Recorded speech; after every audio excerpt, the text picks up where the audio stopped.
Baik saudara-saudara, pada saat ini kita kembali dalam mempelajari pelajaran sekolah sahabat yang ke-9 dengan judul kontroversi di Yerusalem. Tapi sebelumnya, mari kita tunduk kepala dan kita bersatu dalam doa. Kita berdoa.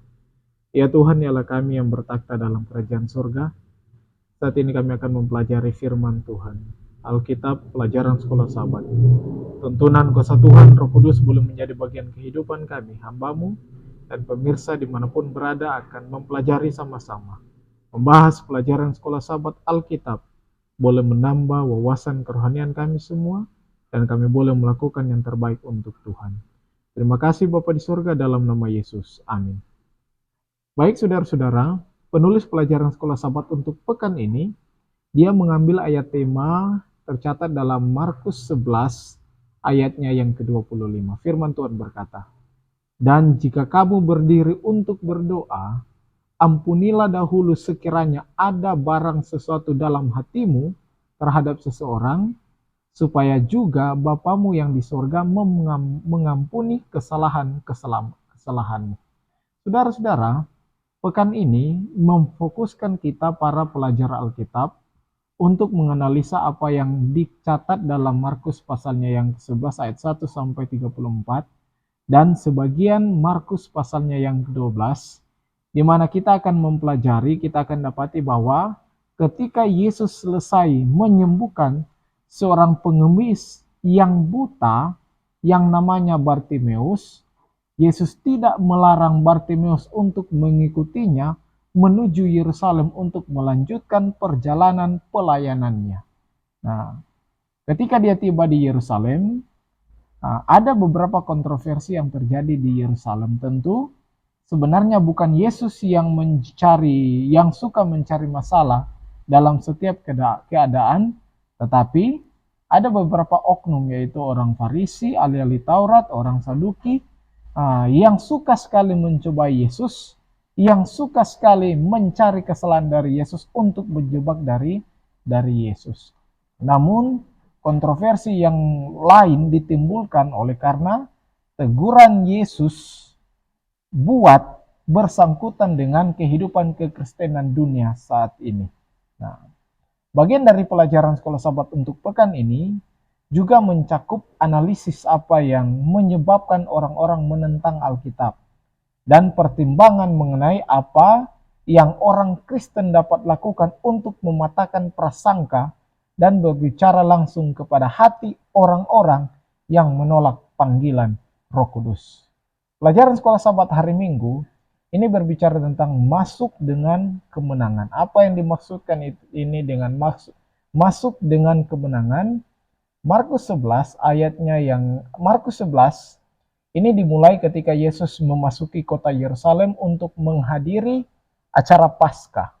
Nah, ketika dekat Yerusalem, lebih tepatnya dekat Betfage dan Betania yang terletak dekat atau di Bukit Zaitun, Yesus menyuruh 2 orang muridnya.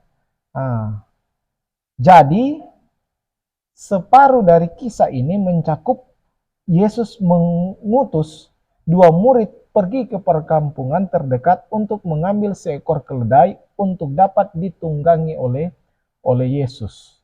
Kisah ini terfokus dari 2 hal, yaitu yang pertama, ini mendemonstrasikan kuasa kenabian Yesus, memperbesar kehormatan kedatangannya, dan menghubungkannya dengan kehendak Allah. Yang kedua, aspek kisah ini berkaitan dengan Sakaria 9 ayat 9 sampai ayatnya yang ke-10 yang berbicara tentang raja yang akan menunggangi seekor keledai memasuki Yerusalem. Nah, kisah ini mengingatkan kita kepada Raja Salomo. Pada waktu dia ke Yerusalem, dia menunggangi seekor keledai, itu tercatat dalam 1 Raja-Raja pasal 1 ayat 32 sampai 48.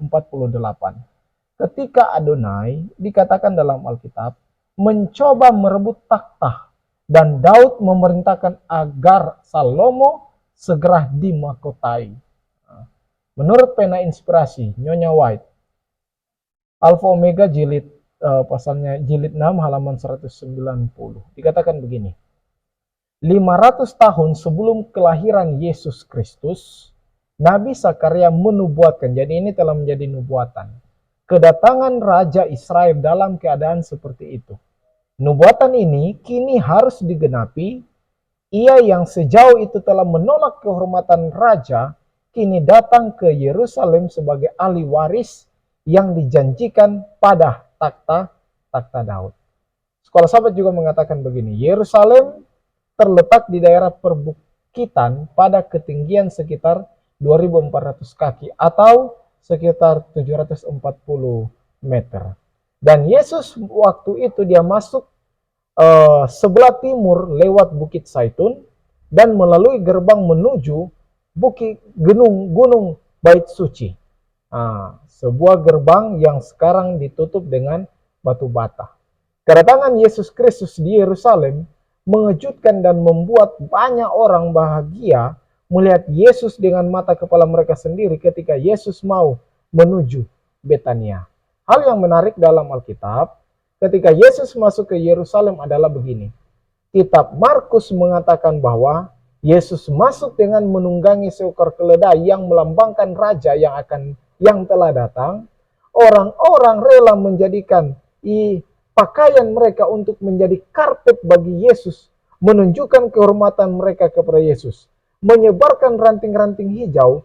Yohanes mengatakan mengambil daun-daun palem, menunjukkan kebudayaan mereka menyambut tamu yang datang sambil mengawal dan berseru.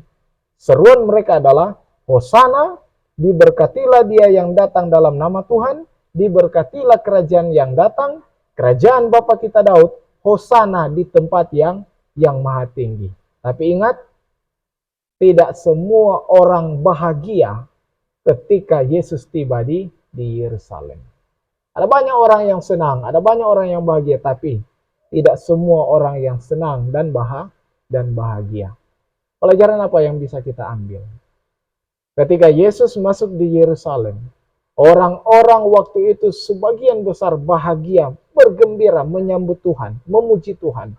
Tetapi ada bagian yang tidak senang kedatangan dari Yesus. Pertanyaan bagi kita semua, maukah kita menerima Yesus ketika dia datang dalam kehidupan pribadi kita? Maukah kita menerima, menyambut, memuji Tuhan ketika dia datang di dalam jemaat kita, di dalam keluarga kita? Dan kira-kira apa reaksi kita? Kalau reaksi orang Yerusalem waktu itu mereka menyambut, Hosana, bergembira, memuji Tuhan, reaksi kita apa kira-kira? Apakah kita senang bergembira ketika kuasa Yesus hadir dalam kehidupan kita, atau malah sebaliknya, kita tidak peduli dengan kehadiran kuasa dari Yesus? Hari Senin berbicara tentang pohon yang dikutuk dan bait suci yang dibersihkan.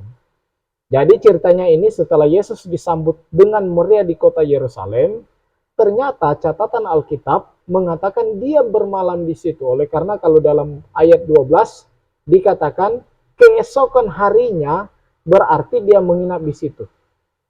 Cerita pertama dalam Markus 11 ayat 12 sampai 14 menulis bahwa Yesus pagi-pagi meninggalkan Betania.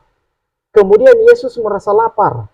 Dalam perjalanan dari jauh, dia telah melihat pohon ara yang kita tahu buahnya seperti apa. Tapi sayangnya, pohon ara yang Yesus jumpai waktu itu tidak berbuah pada musimnya. Dan akhirnya Yesus mengutuk pohon itu dengan berkata, jangan lagi seorang pun makan buahmu selama-lamanya. Cerita yang kedua dalam Markus 11 ayat 15 sampai 19, kisah di mana Yesus dan murid-muridnya tiba di Yerusalem dan masuk di bait Allah. Tapi sayangnya hal yang tidak diinginkan pada waktu itu terjadi. Karena kenapa? Karena waktu itu ketika Yesus masuk di bait suci, Yesus menjumpai orang banyak sedang berjual beli di dalam bait suci. Dan hal itu dikatakan dalam Alkitab, Yesus marah, dia membalikkan meja-meja para penjual dan dia menyuruh mereka untuk keluar. Tapi bukan hanya itu saja, bukan hanya terjadi transaksi dalam bait suci, bukan hanya terjadi jual beli, tetapi Alkitab mengatakan bahkan tempat itu, bait suci, yang harusnya menjadi tempat untuk berdoa dan beribadah, sudah menjadi sarang penyamun, tempat untuk para pencuri. Namun anehnya, Alkitab mengatakan begini, di saat yang sama, orang Farisi dan para imam melihat peristiwa itu, tetapi mereka tidak peduli dengan keadaan bait suci yang sudah dinodahi, dan hanya Yesus yang peduli dengan tempat dan keadaan itu. Artinya apa, saudara? Terkadang kita sebagai pimpinan, ketika melihat sesuatu yang tidak baik di dalam jemaat, di dalam gereja, terkadang ketika kita sudah melihat sesuatu yang sudah menajiskan kekudusan, terkadang kita memilih untuk diam, tidak mau tegur, malu dan lain sebagainya. Nah, cerita yang ketiga dalam ayatnya yang ke-20 sampai ayat 26, pagi-pagi ketika Yesus dan murid-muridnya kembali ke kota dan melihat pohon ara itu, ternyata mereka terkejut karena pohon ara itu sudah kering. Nah, dalam Alkitab di sini katakan begini, pohon ara itu merujuk kepada bangsa Israel. Karena tindakan mereka yang tidak berbuah dan pada akhirnya mereka harus dihukum. Karena tindakan Yesus mengutuk adalah tindakan penghukuman. Nah, daunnya menarik, tidak baik untuk dimakan dan ditolak oleh Yesus. Bait suci menjadi tujuan Yesus untuk menawarkan keselamatan bagi semua bangsa. Namun itu menjadi sarang penyamun. Tetapi itu dipulihkan oleh Yesus. Ingat saudara-saudara, gereja bait suci adalah tempat untuk berdoa dan beribadah, bukan tempat untuk melakukan segala dosa dan kejahatan. Selasa berbicara tentang siapa yang mengatakan engkau dapat melakukannya.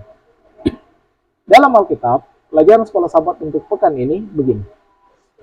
Sehari setelah Yesus membersihkan bait suci, para pemuka agama menghadapinya di pelataran. Jadi, para pemuka agama orang Farisi bukan membantu Yesus untuk membersihkan bait suci, bukan membantu untuk melakukan tugas mereka, tetapi mereka hanya menunggu di pelataran, dan setelah Yesus selesai membersihkan, mengatur semua, mereka langsung menghampiri Yesus, menanyakan dengan wewenang apa dia melakukan tindakan pada hari sebelumnya.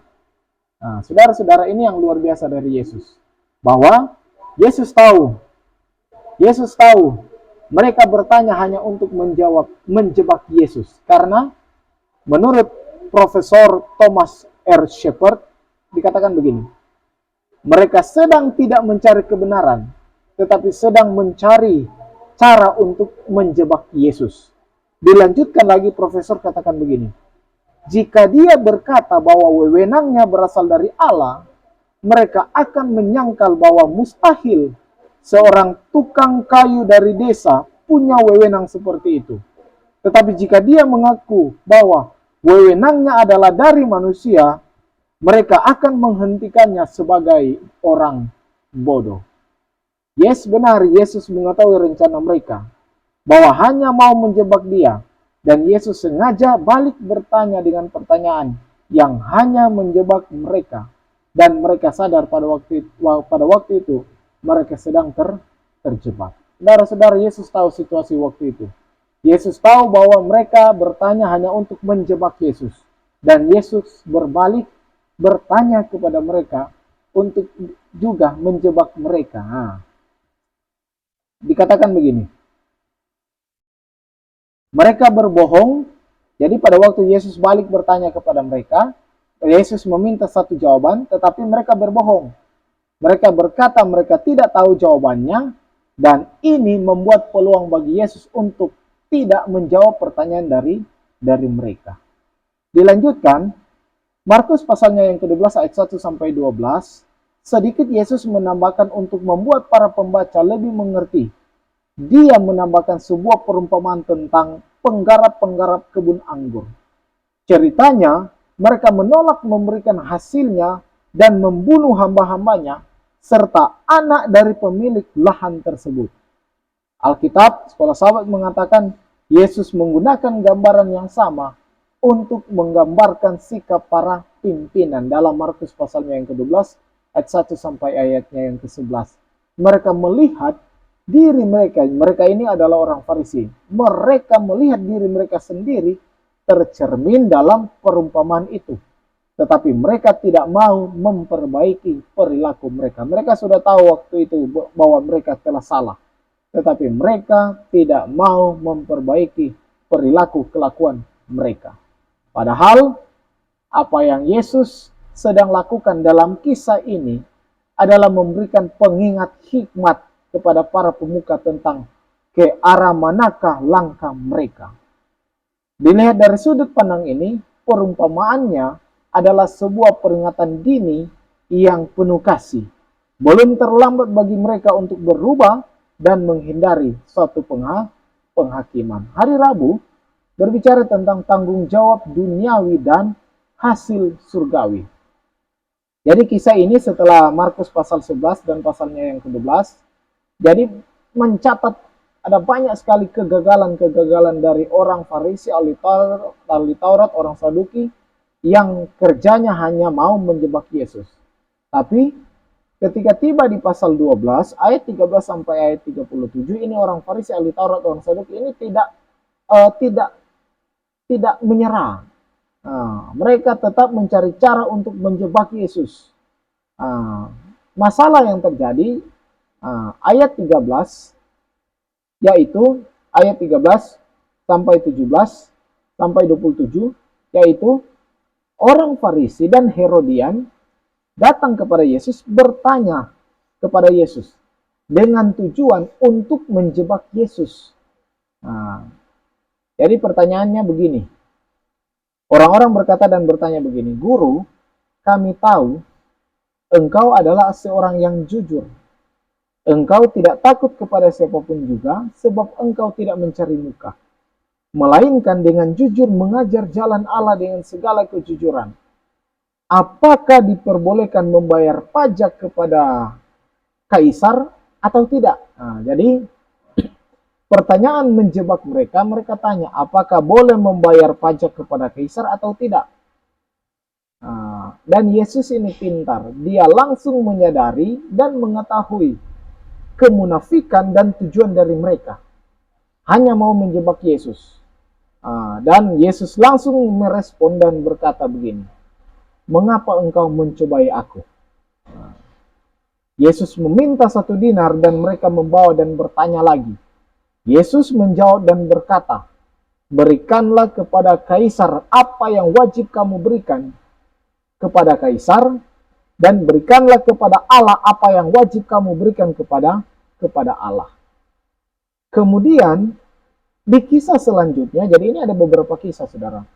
Kisah selanjutnya, orang Saduki datang kepada Yesus dan berkata bahwa menurut mereka tidak ada lagi kebangkitan. Jadi ketika orang Farisi dan Yesus sementara saling berdebat tanya jawab, orang Saduki tiba-tiba datang kepada Yesus. Dia langsung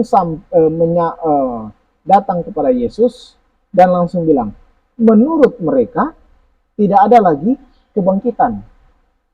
Mari kita lihat catatan Alkitab dan pelajaran sekolah sahabat.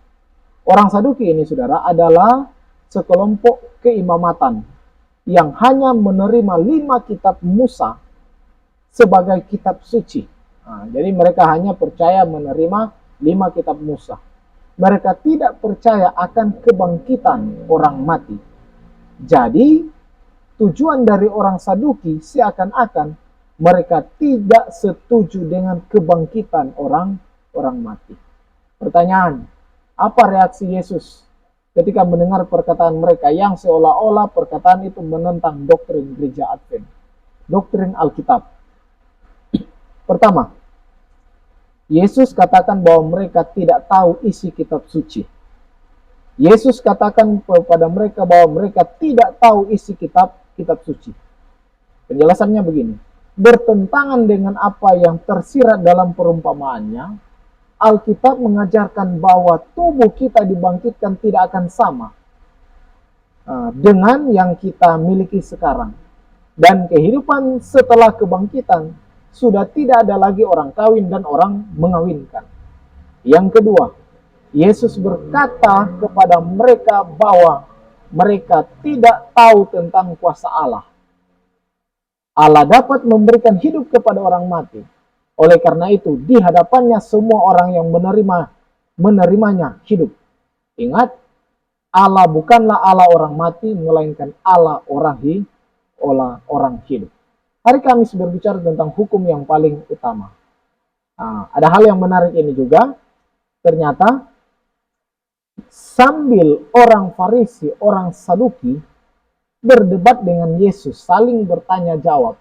Nah, seorang ahli Taurat mendengar soal tanya jawab mereka dan menghampiri Yesus dan bertanya. Jadi ketika Yesus sementara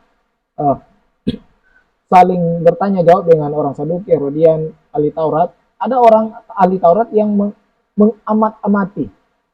Jadi selesai itu Yesus bertanya, jadi selesai itu dia menghampiri Yesus dan bertanya. Dia bertanya, "Guru, hukum manakah yang paling utama?" Nah, jadi dia bertanya kepada Yesus, ahli Taurat ini, hukum mana yang paling utama? Yesus katakan begini. Tapi sebelumnya kita katakan, ingat, ahli Taurat bertanya kepada Yesus, selain ingin tahu jawabannya, dia ini ingin mencobai Yesus. Di mana-mana ahli Taurat, orang Farisi, orang Saduki, Herodian, pada waktu mau bertanya kepada Yesus ada dua hal, ingin mencobai dan ingin menjebak Yesus. Jadi ahli Taurat ini mencobai, dia bertanya ingin tahu dan dia juga bertanya untuk mencobai Yesus. Nah, Dr. Lukas dalam kitab Lukas pasalnya yang ke-10 ayat 20 sampai 25 sampai 28 menambahkan begini. Ahli Taurat ini bertanya, apa yang harus diperbuat supaya boleh memperoleh hidup yang kekal, sampai di ayat 28. Kisah ini walaupun beda kitab tapi ceritanya sama. Nah, apa yang respon dari Yesus? Yesus menjawab dengan cara mengutip apa yang Musa pernah sampaikan dalam kitab Ulangan 6 ayat 4 sampai ayatnya yang ke-6. Bahwa Tuhan itu Esa, Tuhan Allah kita, kasihilah Tuhan Allah dengan semua yang ada pada kita, pikiran, kekuatan, jiwa, dan dia melanjutkan hukum kedua, kasihilah sesama manusia seperti dirimu sendiri, dan kedua hukum ini derajatnya harus sama, karena Yesus menambahkan bahwa tidak ada hukum yang lebih utama daripada kedua hukum ini. Dan waktu itu ahli Taurat langsung setuju dengan perkataan dari Yesus. Selanjutnya, Markus 12 ayatnya yang ke-34 berkata begini. Yesus melihat bagaimana bijaksananya jawab orang itu. Dan ia berkata kepadanya, engkau tidak jauh dari kerajaan Allah. Lukas menambahkan, perbuatlah itu, maka kamu akan hidup. Saudara-saudara, ahli Taurat itu jujur waktu itu. Dan melihat kejelasan serta kesederhanaan jawaban Yesus dan menyetujuinya. Kesimpulan. Yang pertama, ketika Yesus datang dalam kehidupan kita sebagai seorang raja, sebagai seorang pemimpin juru selamat pribadi kita, apa yang harus kita buat? Yang harus kita buat adalah terimalah Tuhan dengan gembira. Terimalah dia dengan sukacita dan pujilah dia ketika dia datang dalam kehidupan kita. Yang kedua, jadilah orang Israel yang modern, yang suka mendengarkan perkaparan firman Tuhan, mendengarkan firman Tuhan, dan berbuat. Yang ketiga, gunakanlah bait suci gereja sebagai tempat untuk berdoa dan beribadah. Yang keempat, jangan mencobai dan menjebak Yesus. Yang kelima, kasihilah Tuhan Allahmu dengan segenap hati, jiwa, kekuatan, akal budi, dan kasihilah sesamamu manusia seperti dirimu sendiri. Kita tunduk kepala dan kita berdoa. Tuhan Allah kami yang bertakhta dalam kerajaan surga, terima kasih, puji Tuhan, pelajaran sekolah sahabat untuk pekan ini kami boleh belajar yang boleh mendengarkan nasihat firman Tuhan. Tuhan berkati, ini boleh menjadi teguran, kekuatan, kerohanian bagi kami semua. Kami boleh melakukan yang terbaik untuk Tuhan, dan kami boleh setia di hadapan Tuhan. Terima kasih Tuhan, berkati hamba, berkati pemirsa, jemaat, pribadi, keluarga, dimanapun mereka berada. Dalam nama Yesus. Amin. Baik saudara-saudara, jika rangkuman pelajaran Sekolah Sahabat ini memberkati, jika berkenan, saudara boleh like, komen, saudara boleh subscribe, dan bagikan video ini. Terima kasih, Tuhan berkati. Tumere.